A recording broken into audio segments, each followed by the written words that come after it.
On the 24th of February, when Russia invaded our country, the world gave us 3 days. Some European countries who really believed in us, they said 1 month. Now it's almost 2 years. Now initiative in our hands.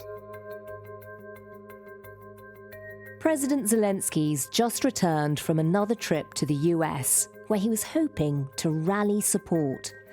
He's insisting that the war in Ukraine hasn't reached a stalemate. But as the much-anticipated spring offensive slipped into summer and now autumn, not much seems to be changing on the ground. World leaders believe that it's a frozen conflict and that it's really arguable whether Ukraine can really win. Even the head of the Ukrainian military says that they've only gained about 10 miles during the counteroffensive. Meanwhile, some of Ukraine's Western allies are starting to show signs of fatigue. The majority does not support additional financial assistance to Ukraine.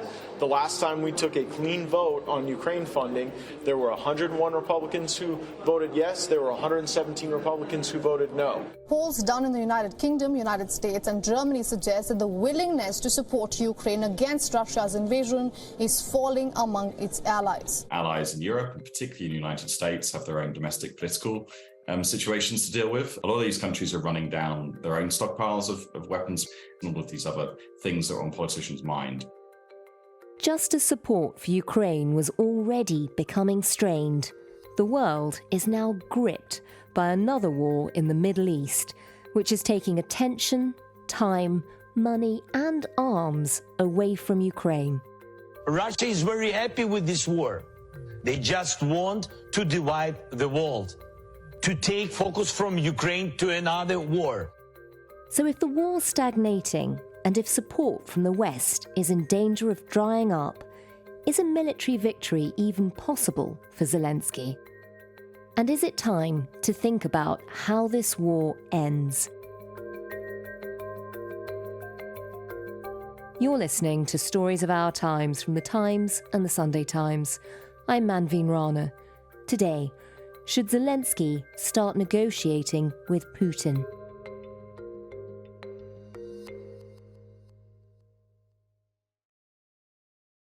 I'm Mark Galliotti. I'm an honorary professor at University College London, and I'm also the author of Putin's Wars, From Chechnya to Ukraine.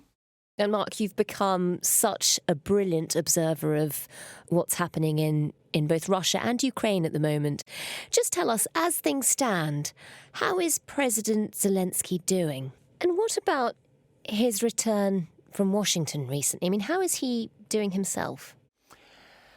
Politically, he is still absolutely unchallengeable within Ukraine, and likewise within the West. He has still pretty much a status of a modern-day idol, with politicians continuing to queue up to get a photo opportunity with him.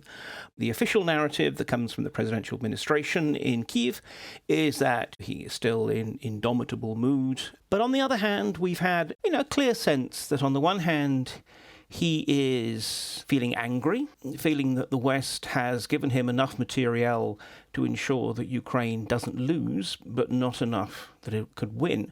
But also that I think he himself is feeling that he's not getting the same kind of support. I mean, he wanted to make a public address on Capitol Hill in D.C., which in the past has been quite a centrepiece of his visits, and his people wanted him also to be on Oprah, which, again, doesn't sound important, except that that's probably a much more important way of actually reaching out to ordinary American citizens and selling his side of it. So, I mean, on his return, I think it's clear that he's feeling pretty beleaguered. He's even sort of resorted to using phrases from, I guess, his showbiz past to sum up where he thinks Ukraine is now. Yes. I mean, he made that point about, he was aware that there was a degree of fatigue coming from the West. And he said that, people start to get a little tired. It becomes like a show to them. I can't watch this rerun for the 10th time. And look, I suppose there is some truth in that. But I think it's also that you have to recognise the degree to which there is an interesting complexity actually within Ukraine itself. The opinion polls still show massive majorities, not just in support of Zelensky, but also in support of the idea that Ukraine has to keep fighting until it has won a complete victory, pushing the Russians out of every single square inch of Ukrainian soil, but also reparations and some kind of war crimes tribunals for Putin and the like, all very maximalist gains and, frankly, moderately implausible ones in some cases. At the same time, though, the losses are mounting. And although Russia has suffered a lot more dead and injured than Ukraine, proportionate to the actual population of these countries, Ukraine is suffering higher figures. Increasingly, they're having to force people into arms. It's becoming an increasingly sort of coercive process with, the police actually knocking on doors. And the days when you would find long lines of people outside the military offices in order to want to sign up, they're pretty much gone. But the point is, I think it does show that the costs are really beginning to mount socially within Ukraine itself. And so part of Zelensky's, I think, fatigue is because he's having to not just be the cheerleader abroad, but also to keep up morale, keep up determination at home. And while they're having more trouble mobilising people to go to the front, just give us a quick update on what's happening there. What's happening with the war and with, the much touted offensive that we'd all sort of waited for? What's the current status? We're close to the point where both sides will be sort of hunkering down for winter, not just because of the temperature, but even more so because of the rain that converts so much of the terrain into almost impassable mud.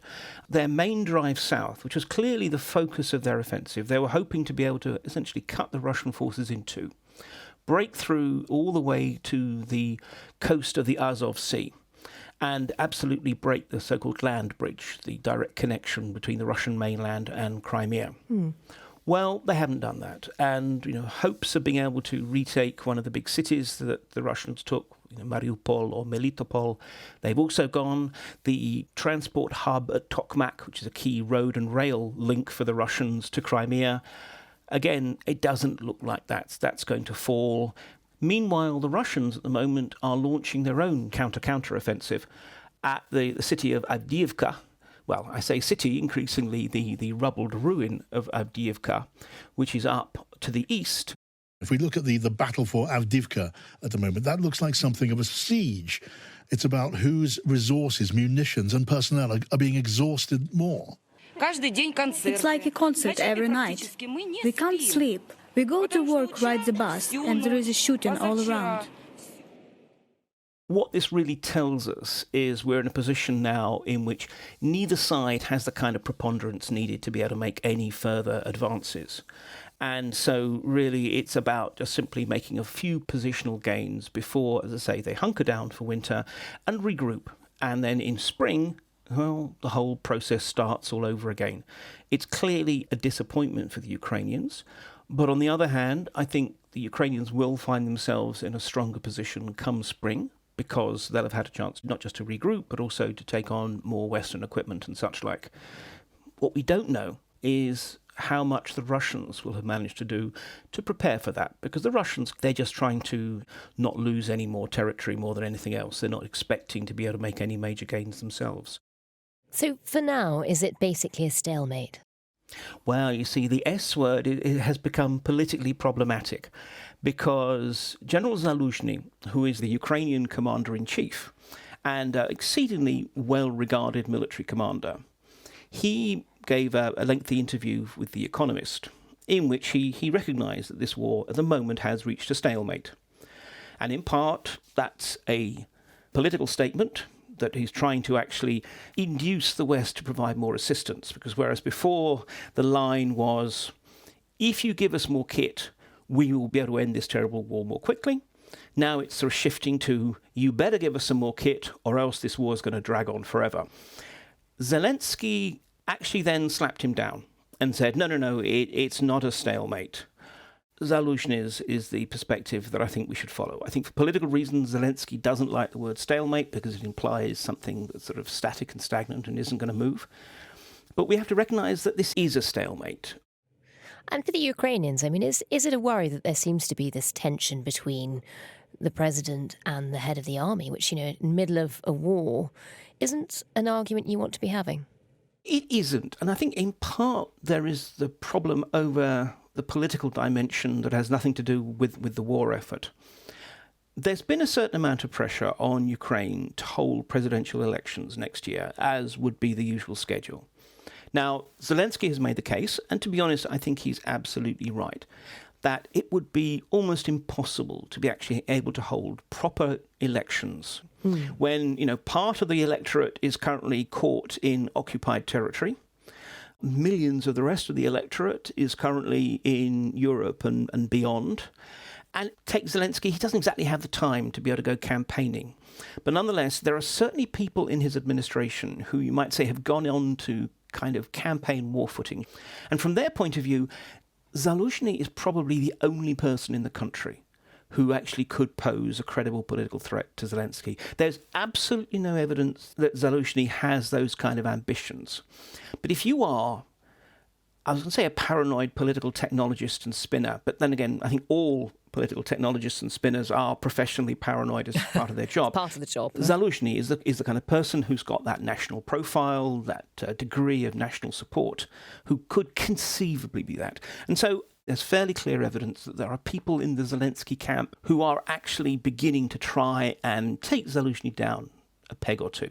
For example, the head of the Special Forces was sacked by Zelensky without consulting Zelensky first. Now, Zelensky had the power to do that, but one would think that courtesy and common sense would both suggest that you consult with your commander-in-chief first. Particularly in the middle of a war. Precisely.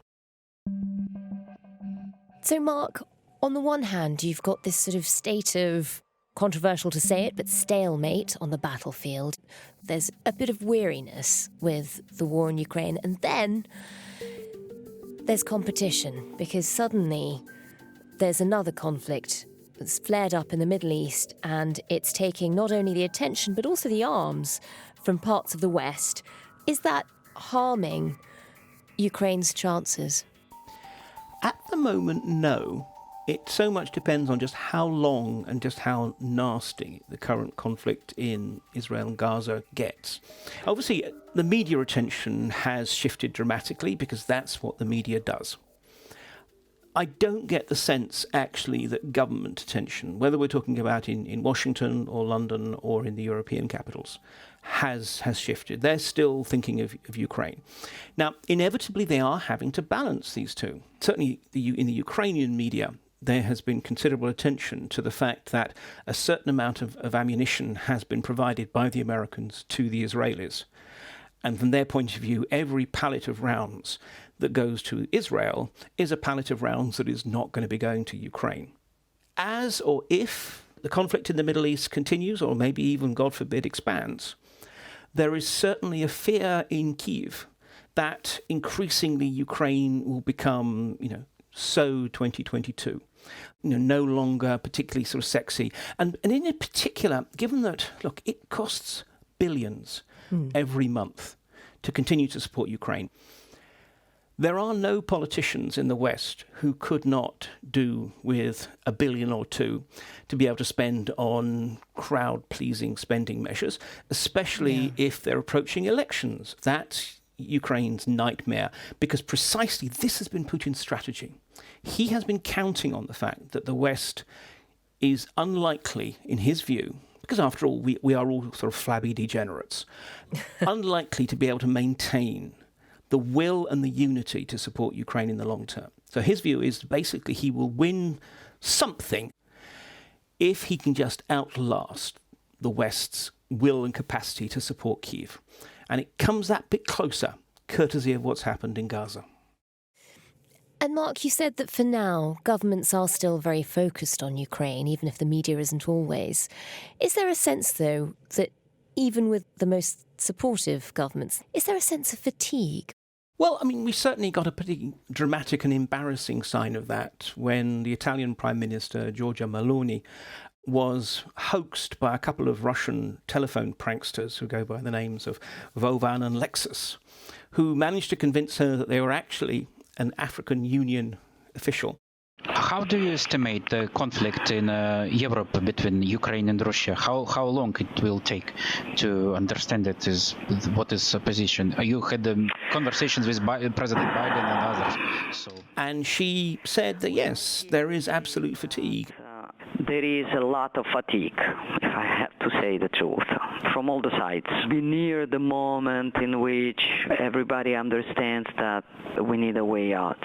The problem is to find a way out which can be acceptable for both without destroying the international law.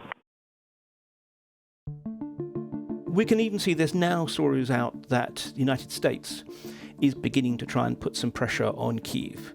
And I don't think this is actually to negotiate, though that's what the headlines have been saying.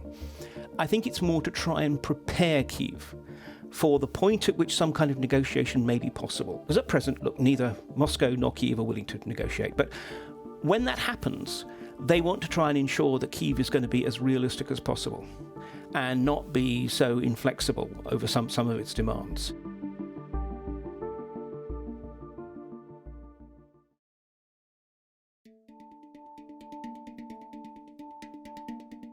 So, Mark, American support is obviously vital for Ukraine, for their efforts in the war. There's also a sense of a deadline on this now, in that a lot of people think Donald Trump may win the next election, and there's a real sense that he would end the support for Ukraine the day after he did, if that happened. So there is a sense that there is a clock ticking. If that happened, if that scenario played out, would the rest of Europe be able to make up for America's absence in backing Ukraine?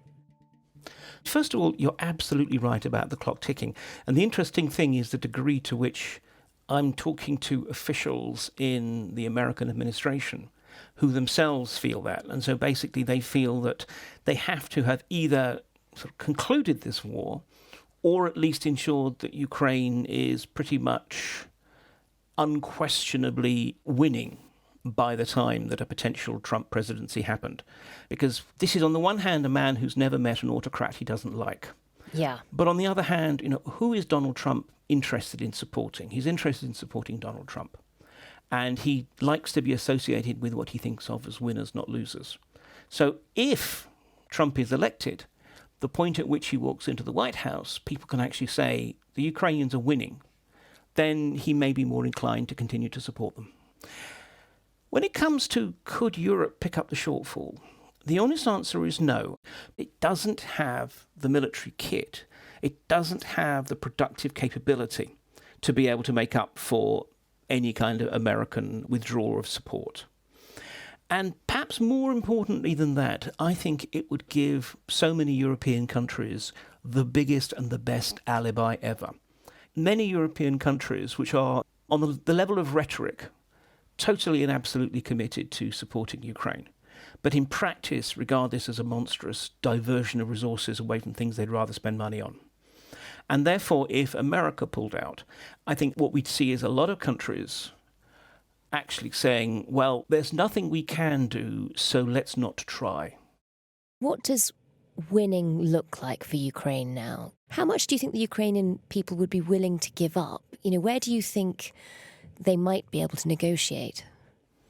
This is actually one of the issues that is most discussed in various workshops and discussions I've had with government officials in the UK and elsewhere.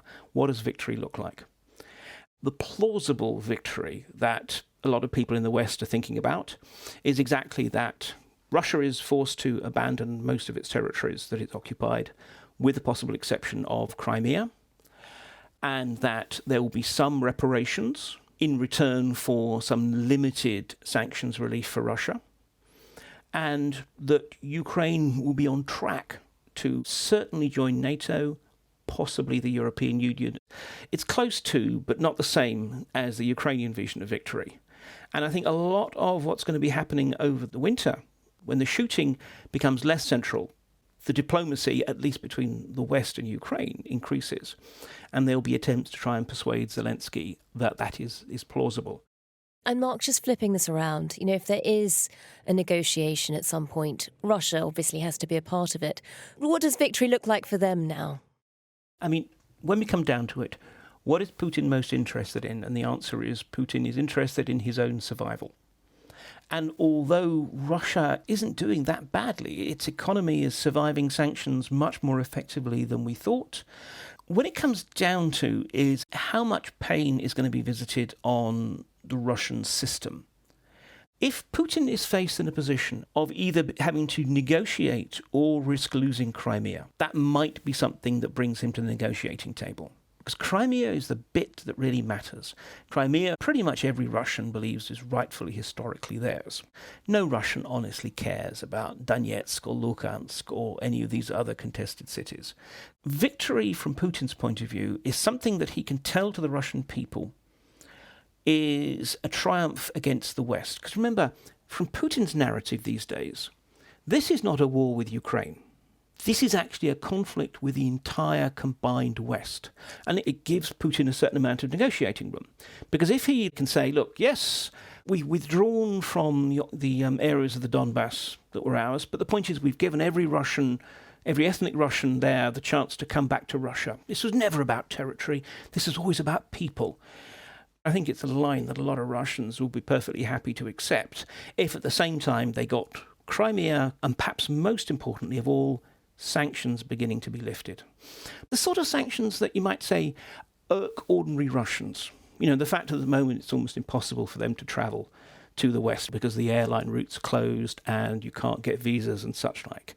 Being able to actually get hold of the new iPhone.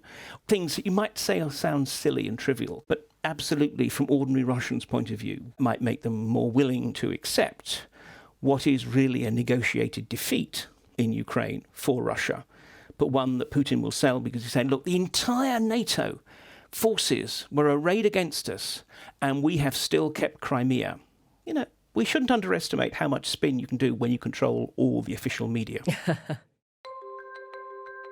And Mark, because it is a day for hard questions, I'm going to ask you to take out your crystal ball. How do you think this ends? I mean, the first answer is sadly slowly. I think we almost certainly will be talking about what's going to happen in the next year of the war, a year from now.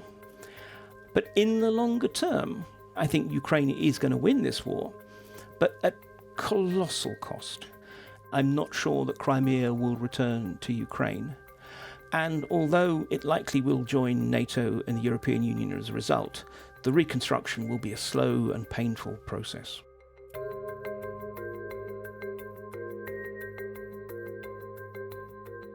You've been listening to Stories of Our Times, a podcast brought to you thanks to the subscribers of The Times and The Sunday Times, with me, Manveen Rana, and my guest, historian, journalist and author Mark Galeotti. You can find more of Mark's work at thetimes.co.uk with a subscription. The producer today was Olivia Case. The executive producers were James Shield and Kate Ford, and sound design was by Hannah Farrell. Thanks for listening. See you tomorrow.